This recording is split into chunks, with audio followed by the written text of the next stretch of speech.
The work of an outfitter and guide never stops. At Mile High Outfitters, we strive to give our clients the best outdoor trips possible, and that starts with taking care of our 13 hound dogs and 55 head of horses and mules. I hope you enjoyed this predator hunting video as much as we enjoyed making it.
Hunting and trapping in the wilderness takes a lot of preparation.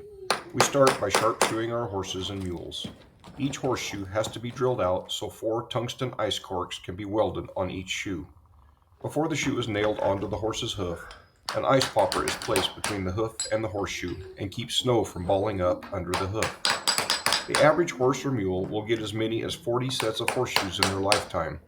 Most of our stock are very easy to shoe, but there's always a few stinkers in the bunch. You'd think as I got older, I'd learn to take the easy ones. I've been accused of being stubborn, but I've never been accused of being smart. Once the stock is shod, it's time to load them up and head for the trailhead. Wintertime conditions require extra work. Snow chains are a must, especially when you're pulling a horse trailer over 7,000-foot summits. Two-thirds of Idaho is public land, and just getting to the edge of the wilderness is a chore. As we were driving in, Clay noticed a large set of wolf tracks jogging down the road in front of the truck. They eventually turned into elk tracks with blood in them. Later we saw where calf elk had been taken down and eaten the night before. Wolves were reintroduced into the Frank Church Wilderness and Yellowstone Park in the winter of 1995-96. The reintroduction was beyond successful. Within a few short years, elk numbers declined drastically, and moose have become almost non-existent in the Frank.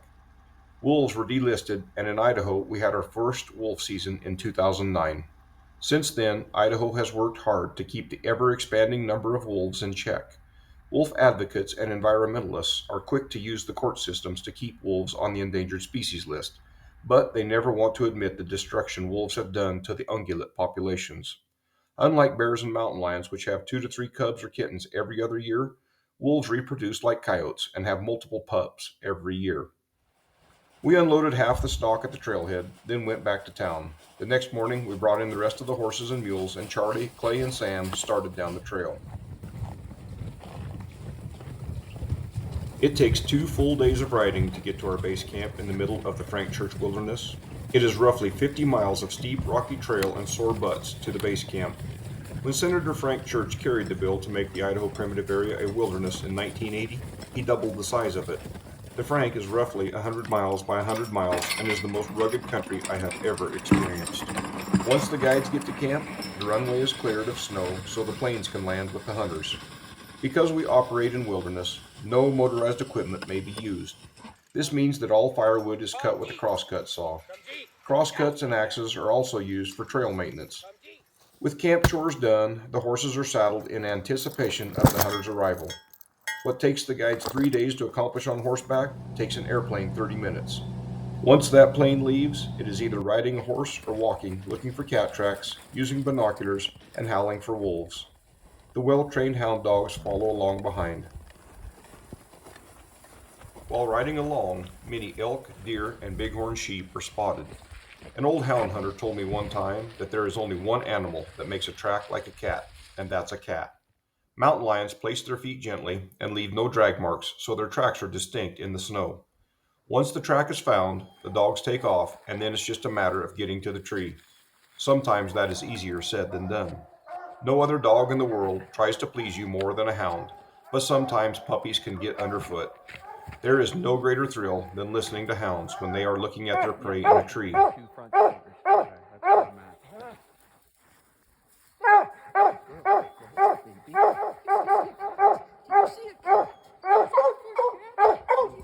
Is this your first cat?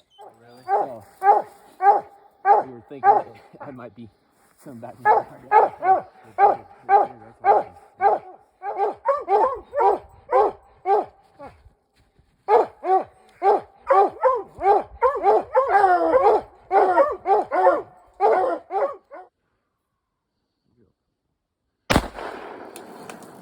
Go in there, one in.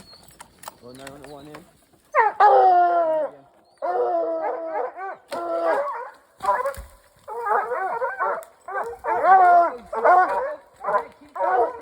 It's your birthday? Happy birthday! It's a birthday cat. I need to get one with y'all too. Yeah. January 7th, 2024. Got Tori, Kent, and Matt. So, which state is bigger, Idaho or Texas? Texas! Which one's steeper? Idaho. It's close, but Idaho. As a guide, there is nothing better than helping someone accomplish a Western dream hunt. At the end of 8 days, it's a 30-minute plane ride back to civilization and the real world. You will take home memories and hopefully some trophies. Before they leave, most hunters are already talking about when they come back. The Frank seems to have that effect on people. Sometimes when you fly into the wilderness, you're at the mercy of Mother Nature. Most of the time she's great, but sometimes you just can't see the ground. Idaho's mountains are no place to fool around. They will kill you as soon as look at you. At times like this, you shake your head, turn for home, and just be glad you're safe on the ground. It always amazes me how we Americans get ourselves on such tight schedules, and when something doesn't go exactly as planned, we get upset. Eventually the storms and the fog subside and the planes fly in. The horses are saddled and everyone is off. We glass and howl for wolves while riding along looking for cat tracks. The Frank Church has some very beautiful scenery. It is home to the second and third deepest gorges in North America. Up here walking underneath Towhead. Been following a 2 to 3 day old track. Popped around the corner and this bastard's sitting right there. Sam's got Bob, he's back around the corner. Probably up in the head of garden. See if we can't put him up in a tree and hopefully not get ourselves cliffed out here. Up here with Booth and Shadow. Right here at the mouth of Towhead Creek. Booth and Shadow have the cat bait up on the ground right there. Not really a good position to be in. Right here at the mouth of Towhead with Booth and Shadow. Booth here. Trying to get this damn thing up a tree before he grabs a hold of a dog. Oh, that was thrilling. Good boy, Booth. Good boy. Okay, we're going to see how it goes.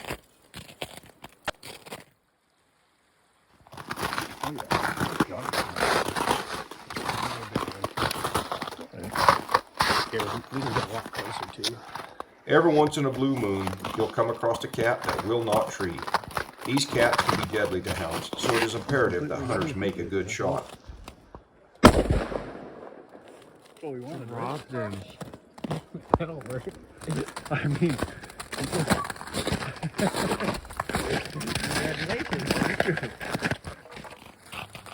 I'm gonna need some slacks. Winter conditions make for some treacherous ice jams. These should not be taken lightly. Most times the ice is thick enough you could ride a horse across, but it only takes one thin one to wash you under the ice to an early grave.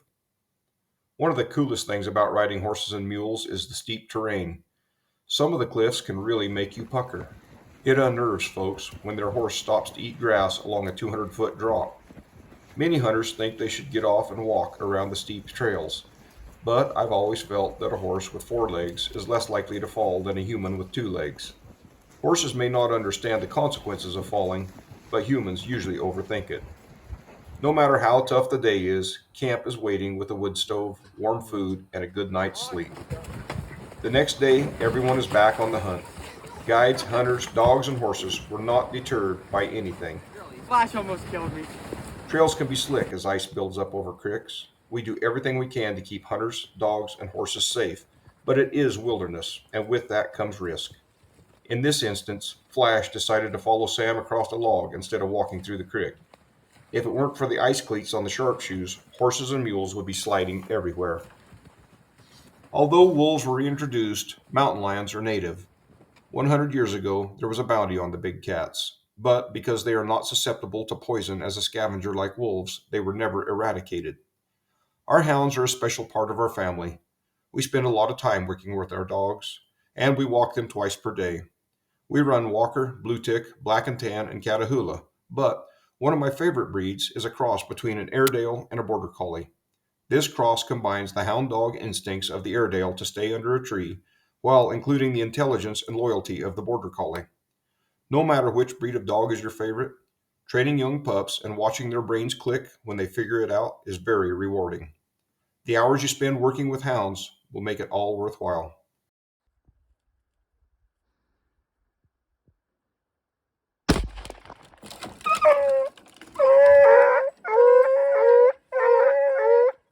Watch out for Missy.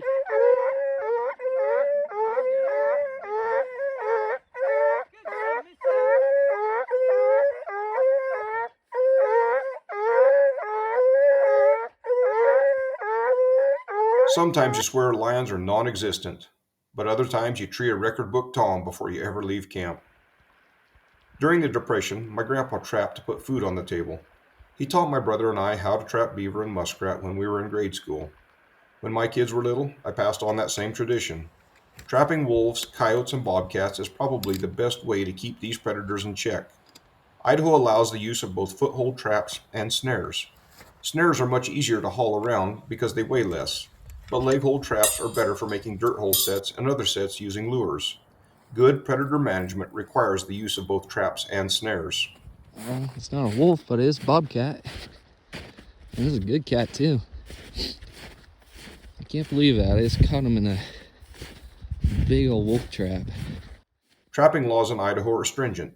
Trappers are required to check their traps every 72 hours, and no trap may be set within 30 feet of a visible bait.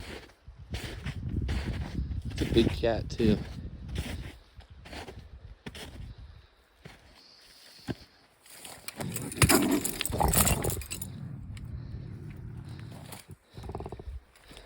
I know it.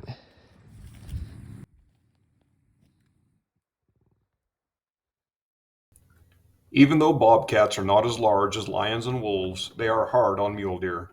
Very little emphasis is placed on bobcats in the number of fawns and even adult deer taken by these wily predators.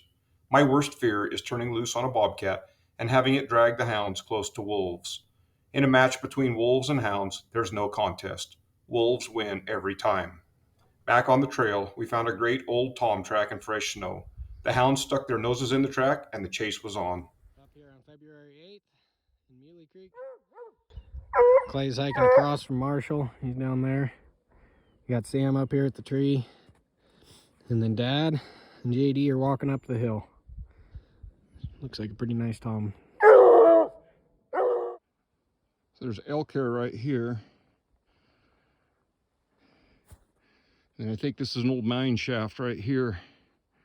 And there's blood all over the snow where that mountain lion took something down. We'll get up here and see what it is. Something died. Here, let me grab one of them from you. Come here, Booth. Booth. Come here, Booth. Booth, come here. Come here, Boomer. Come here, Boomer. Make it a good one.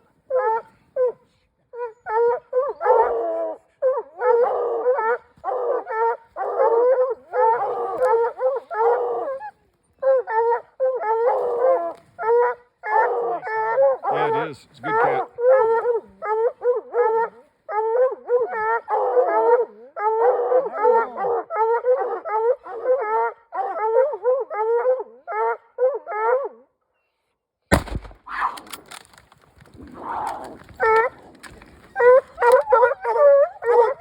Missy, come here. Missy. Don't shoot now, JD.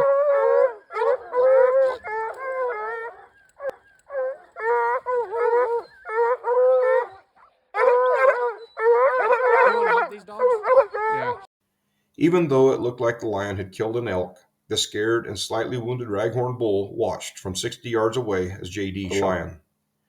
Historically, Idaho did not allow hunting of big game at night. Because wolf numbers have hurt the moose population so hard, and because many wilderness elk populations are not meeting objective, Idaho instituted new rules that allow permitted hunters to hunt at night and over bait. With the use of thermal scopes, night hunting for wolves and coyotes is now possible. These baits attract not only wolves and coyotes, but other carnivores such as wolverines and red and gray foxes. Just because it is possible to shoot at night does not mean we are hurting the predator population, but darn, it's fun.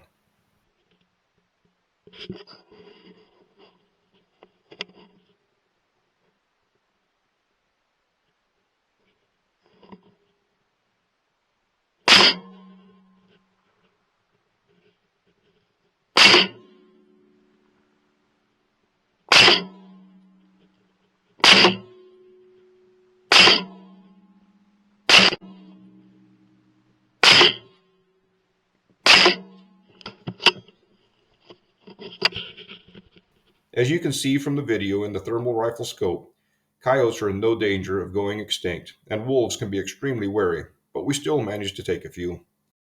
So you're going to measure from the outside of his toe to the outside of his toe. 4.5. 4.5 inches. Now you notice how that cat, they walk perfect. They make a perfect circle in the snow. When a deer or an elk walks, they drag their feet. In fact, when anything else walks except for a cat, they drag their feet. You can tell this track isn't really fresh because it's already starting to get some frost build up in the track. But look at the size of those toes. That is a big cat.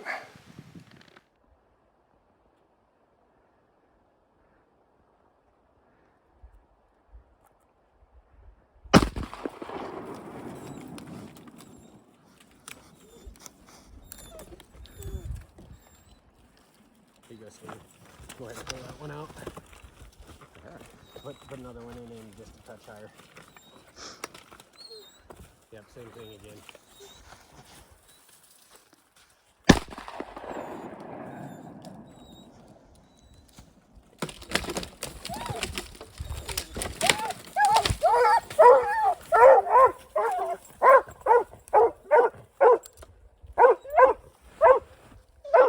I'll take those empties. That's a big cat. Well, congratulations. If it seems like we have the greatest job in the world, you would be correct. We do. As the predator seasons came to a close, our hunters flew out. Other than some horse manure, extra firewood, and base logs for the tent, you'd never know there was a camp here. The camp gear is then loaded on the plane and flown out. The hound dogs also get to ride on the plane. I think they enjoy the plane ride home more than people do. Horses and guides then make the 3-day journey out of the wilderness. It's funny how the horses always seem to know when it's time to go home. They need no urging. The old saying holds true that the horse travels faster back to the barn than away from it. The stock seems to know there will be alfalfa hay waiting for them. Once all the animals are home, we pull the shoes, put the hounds away, and train puppies for the next year. Wintertime is over, but guides are preparing for spring and summer adventures.